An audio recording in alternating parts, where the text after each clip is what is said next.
Ce matin, Nicolas Dose, on parle de la facture Covid pour les entreprises. On se doutait bien qu'elle allait être salée pour l'année 2020. La pandémie a en fait laminé la moitié des profits du CAC 40. Quel bilan est-ce qu'on peut tirer de ces résultats qui viennent d'être publiés là au fur et à mesure? Alors précision, il en manque 3 sur 40, mais c'est suffisant pour avoir une photographie. Perte historique, voilà. Beaucoup plus qu'en 2008-2009, moins 51%, à 39 milliards d'euros. Mais une reprise qui peut très vite faire oublier ce mauvais millésime 2020. Regardez, fin juin, presque tout le CAC est dans le rouge. Finalement, à la fin de l'année, vous avez que 6 entreprises sur les 37 qui sont aujourd'hui dans le rouge. Pareil sur le chiffre d'affaires, fin juin, c'est moins 20%.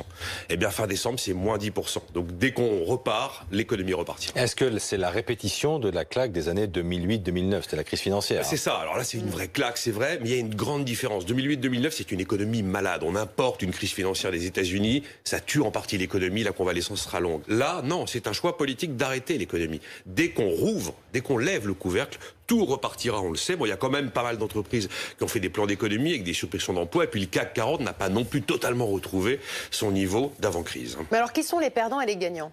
Les perdants, clairement, l'aérien. Vous ne serez pas surpris. L'automobile, vous ne serez pas surpris non plus. L'aéronautique et le tourisme. L'énorme accord a quitté le CAC 40 au profit d'Alstom qui a fait son entrée dans l'indice. L'autre grand perdant, c'est l'actionnaire. Les dividendes, là, versés au titre de l'année 2020, c'est un recul de 42%. Il y a 13 entreprises qui ont renoncé à verser le moindre dividende. Et les gagnants, vous en avez 2. Vous avez la tech. Extraordinaire. Vous avez une boîte comme Worldline, vous la connaissez peut-être même pas, elle est dans le CAC 40, elle fait des systèmes de paiement. Téléperformance, je ne sais pas si vous la connaissez, mais elle est dans le CAC 40.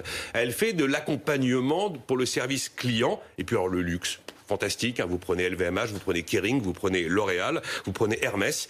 Ils trustent 4 places sur les 6 premières places du CAC et ils pèsent un tiers de l'indice à 600 milliards d'euros. Est-ce que cette crise est révélatrice, Nicolas, de nouvelles tendances en la matière? Oui. Alors pas des tendances 2020 avant-après, mais des tendances qui étaient déjà engagées et qui se confirment et qui s'accélèrent. Les pétrolières, ça chute. Par exemple, Total n'est plus du tout la première valeur du CAC. Pareil pour les valeurs financières qui reculent. AXA, c'était 15% du CAC il y a 10 ans, c'est aujourd'hui 8%. Par contre, la poussée des technologiques, là je viens d'en parler, et puis la confirmation de la croissance incroyable du secteur du luxe. Notez qu'on a quand même 3 pépites industrielles un petit peu hors normes qui font quand même de bons résultats.